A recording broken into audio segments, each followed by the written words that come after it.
A good way to start is with the definition of the word risk. A risk is an uncertain event or set of events that, should it occur, will affect the achievement of objectives. A risk is measured by combining how probable it is and how great the impact would be on objectives. Organizations will encounter uncertain events when trying to achieve their objectives. These uncertain events may arise inside or outside the organization. Each uncertain event that would impact objectives is known as a risk. There's an important difference between a risk and an issue. A risk is an event that may happen in the future. An issue is an event that has happened. An issue is an unplanned event that requires management action. It could be a problem, query, concern, change request, or risk that has occurred. This means that a risk can become an issue when it changes from a possible event to an actual event.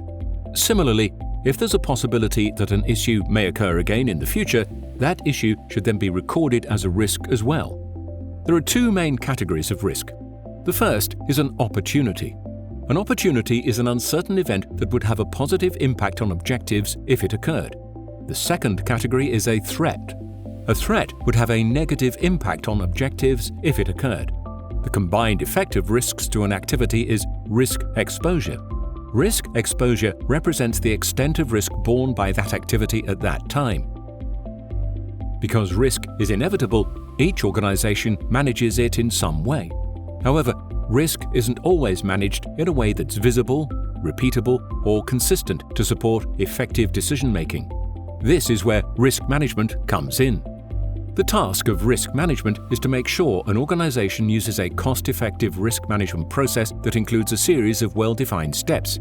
The aim is to improve internal control and support better decision-making by understanding individual risks and overall risk exposure at any particular time. We'll see that risk management refers to the systematic application of principles, an approach, and a process. This enables risks to be identified and assessed and risk responses planned and implemented. We'll focus on the MoR principles in Module 3, the approach in Module 4, and the process in Modules 6 and 7.